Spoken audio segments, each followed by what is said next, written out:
statute regulates the issuance by the pretrial chamber of a warrant of arrest.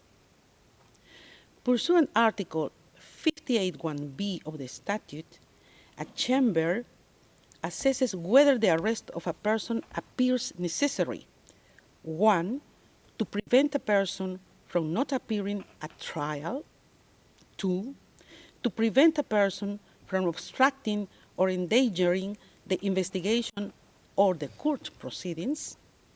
Or 3, where applicable, to prevent the person from continuing with the commission of that crime or a related crime which is within the jurisdiction of the court and which arises out of the same circumstances. In accordance with Article 60.2 of the statute, the person subjected to a warrant of arrest under Article 58 of the statute may apply for interim release pending trial. The pretrial chamber's ruling on such an application under Article 60.2 of the statute is provisional in nature, to the extent that it will be periodically reviewed at least every 120 days or at any time following a request by the detained person or the prosecutor, if satisfied that the circumstance so require. The pretrial chamber may modify its initial ruling on detention, pursuant Article 60.3 of the statute and Rule 118.2 of the Rules of Procedure and Evidence. Regarding the first ground of appeal and the question of whether the pretrial chamber erred in law by relying on hypothetical and non-specific risks to find that continued detention is warranted, the appeals chamber recalls that in determining whether the conditions pursuant Article 60.2 of the statute had been met, a chamber must find that detention appears necessary. In this context, the appeals chamber observes that a determination shall be made concerning the possibility and not the inevitability that one of the events listed in Article 58(1)b of the statute will occur, and that it is the responsibility of the relevant chamber to weigh the evidence before it pursuant to the relevant standard.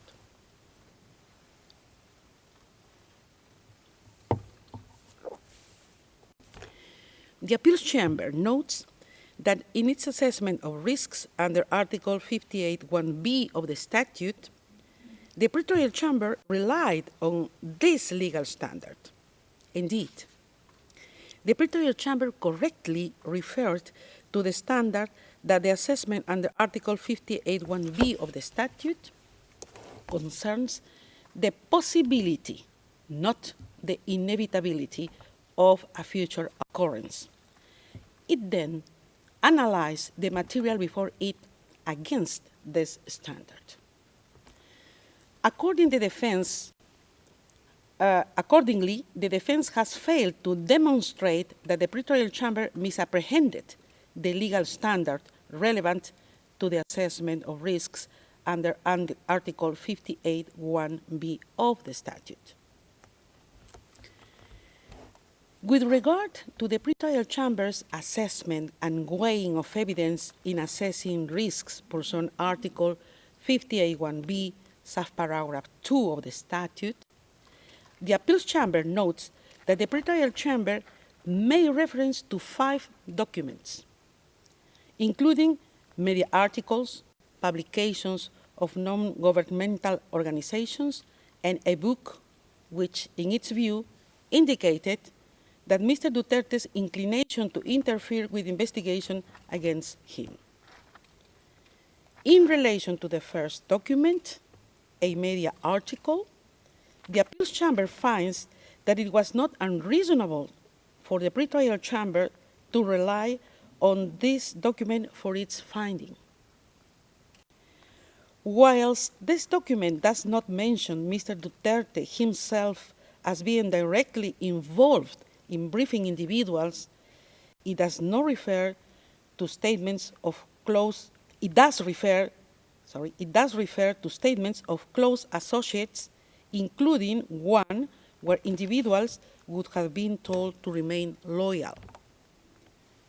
In any event, the appeals chamber observes that Mr. Duterte's alleged involvement in briefing individuals is but one of the factors that the pretrial chamber took into account to support its conclusions on Mr. Duterte's inclination to interfere with investigations against him. In relation to the other 4 documents, a book, 2 publications of non-governmental organizations, and a press article, the appeals chamber recalls that there does not exist in the applicable law of the court any impediment to use of newspapers, articles, or other public or open sources for the purposes of assessing the requirement under Article 58(1) of the statute. Nor is there any requirement that such material be corroborated. Noting this, the appeals chamber considers that it is possible to discern how the pretrial chamber reached its conclusion on Mr. Duterte's alleged involvement in the threatening and taking of retaliatory actions against individuals opposed to him.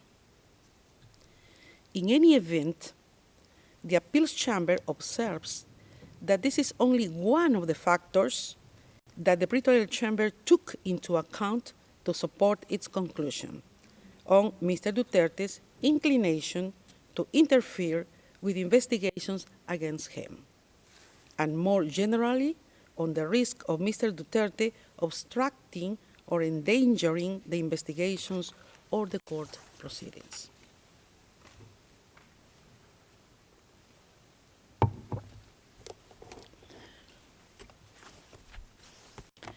For these reasons, the appeals chamber considers that the defense has failed to demonstrate an error in the pretrial chamber's assessment and weighing of evidence before it in the context of its consideration of the risk under Article 58(1)(b), subparagraph 2 of the statute.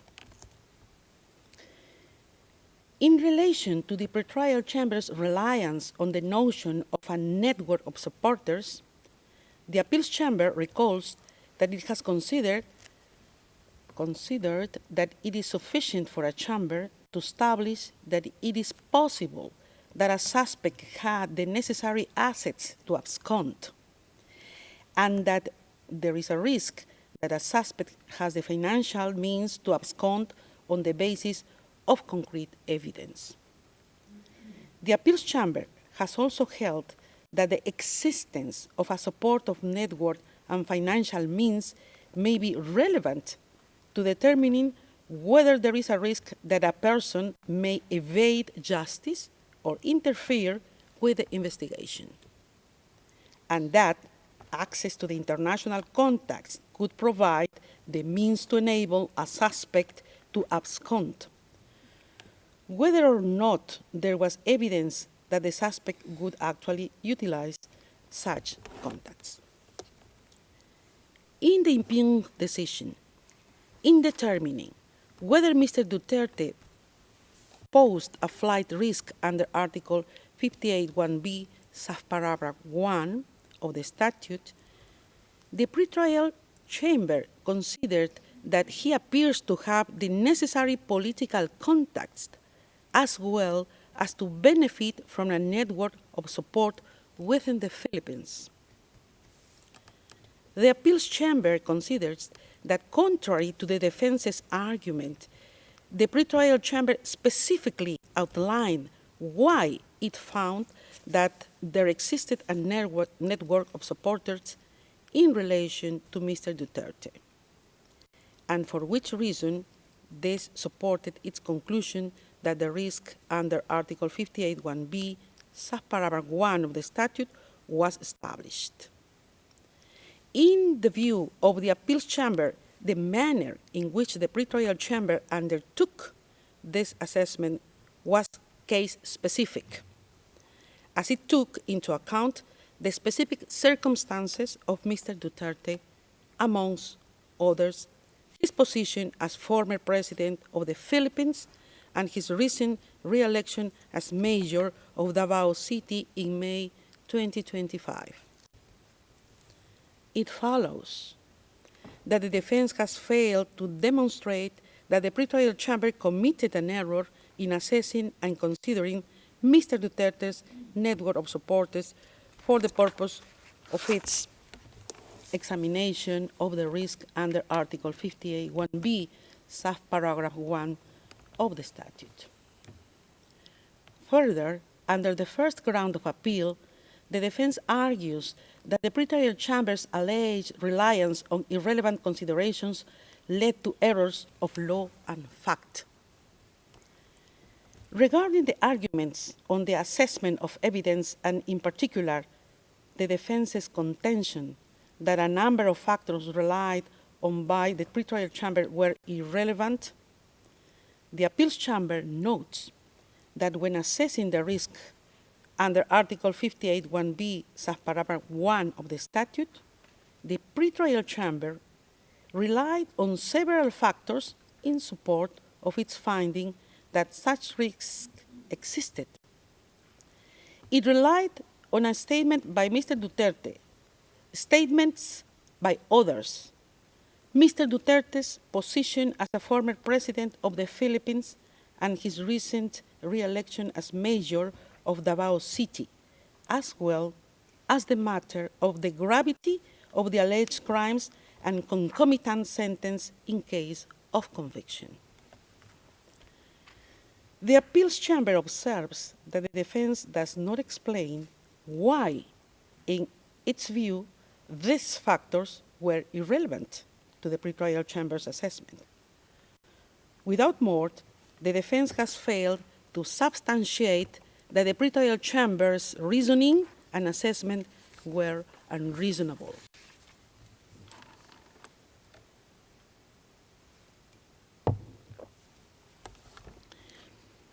In the same vein, the defense fails to demonstrate that the pretrial chamber's reliance on Mr. Duterte's re-election as mayor of Davao City in its assessment of the risks under Article 58(1)(b), subparagraph 3 of the statute was unreasonable. Moreover, with regard to the defense's contention that the pretrial chamber selectively cited facts and ignored others in the same items of evidence, the appeals chamber considers that the defense has failed to demonstrate how the fact that the pretrial chamber accorded weight to the statement from Mr. Duterte that it cited should result in the pretrial chamber's ignoring or attaching no weight to other statements. Regarding gravity and concomitant sentences in case of conviction, it is recalled that the appeals chamber has consistently held that these factors are relevant considerations in assessing the risk under Article 58(1)(b), subparagraph 1 of the statute, as these are factors that may increase an incentive of a person to abscond. In the present instance, the gravity of the alleged crimes and the possibility of a lengthy sentence was but one of the factors the pretrial chamber took into account in its assessment of risks under Article 58(1)(b), subparagraph 1 and 2 of the statute. And it looked at the specific allegations against Mr. Duterte. It follows that the defense has failed to demonstrate an error. Regarding the question of whether the pretrial chamber erred in fact by failing to give appropriate weight to relevant facts, specifically Mr. Duterte's health condition and its mitigating effect on the risk factors set out in Article 58(1)(b) of the statute as argued by the defense. The appeals chamber recalls that there is no provision in the court's legal texts that specifically provides for the interim or conditional release of a detained person on health grounds. Nevertheless, the appeals chamber has indicated that the medical condition of a detained person may have an effect on the risks under Article 58(1)(b) of the statute, and may be a reason for a pretrial chamber to grant interim release with conditions. The appeals chamber considers that such a determination is necessarily case-specific. Contrary to the defense's assertion, nowhere did the pretrial chamber suggest that it was precluded from assessing the information about Mr. Duterte's health within the context of its assessment under Article 60.2 of the statute.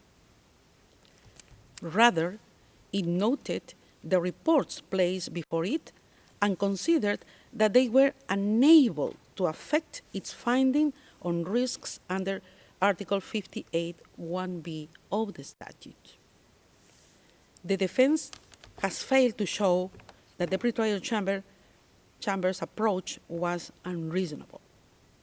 For these reasons, having rejected the defense's argument under this ground of appeal, the first ground of appeal is rejected.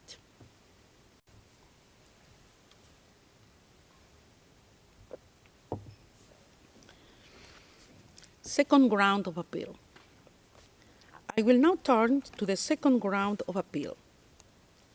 Under this ground, the defense challenges the pretrial chamber's assessment of the proposed conditions of release and state warranties.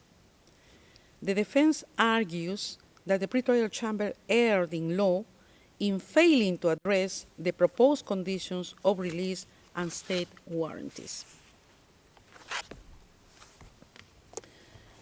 The appeals chamber is of the view that the pretrial chamber did not appear to criticize a lack of detail in the proposed conditions, but rather in the details as how the state which accepted to receive Mr. Duterte would implement the necessary conditions.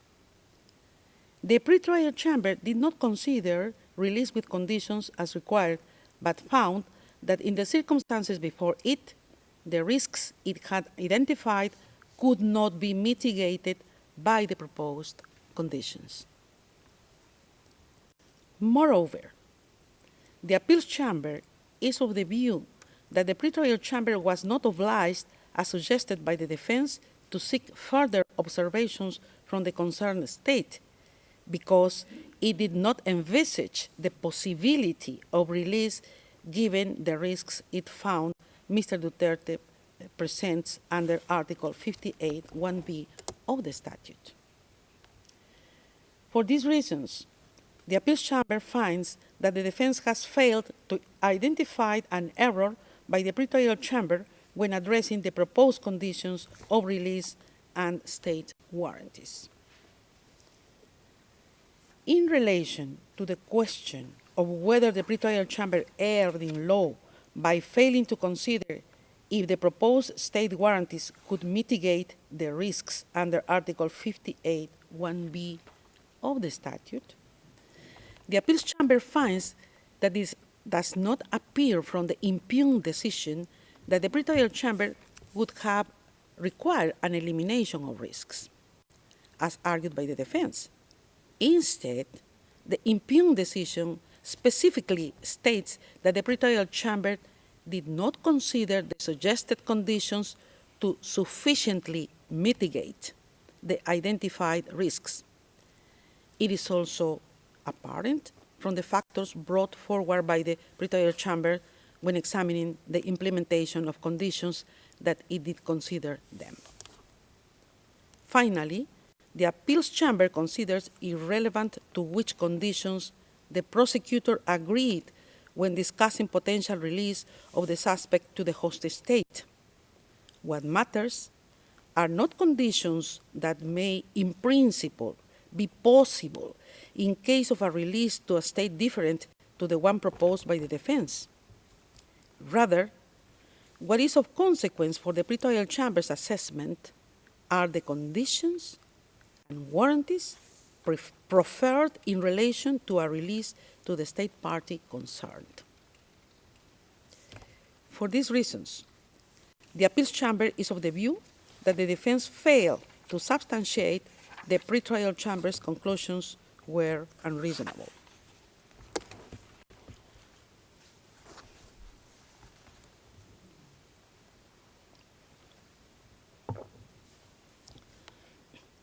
Regarding the defense's contention that the pretrial chamber erred in fact and law by taking into account irrelevant considerations in respect to the state warranties, the appeals chamber considers that the pretrial chamber's finding mainly related to the implementation and enforcement of the proposed conditions. It considered the practical implications of ensuring adherence to the proposed proffered conditions in a situation such as the one at hand. It did so against the backdrop of having found that all three risks under Article 58(1)(b) of the statute were established. As such, it was reasonable for the pretrial chamber to examine how, in practice, the suggested conditions would be implemented. The defense has failed to show an error in this assessment. For these reasons, the appeals chamber considers that the defense has failed to show how the pretrial chamber erred in its assessment of the proposed conditions of release and state warranties. For the foregoing reasons, the second ground of appeal is rejected. Third ground of appeal.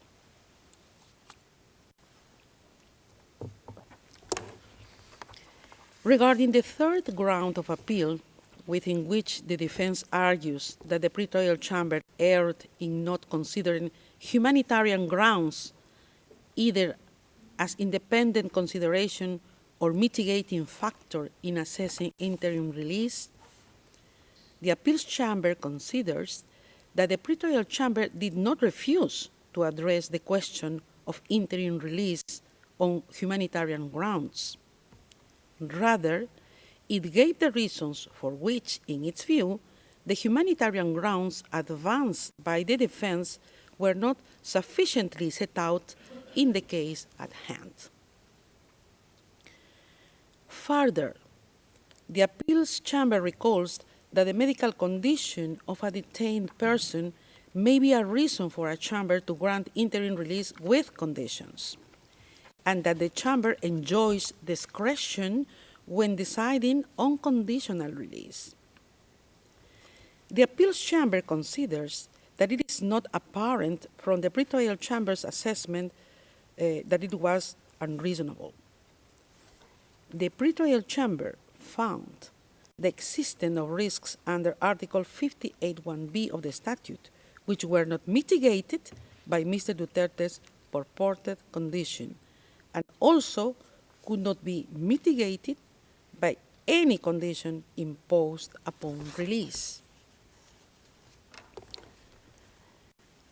The pretrial chamber then proceeded to analyze whether humanitarian grounds, as argued by the defense, could justify release on conditions.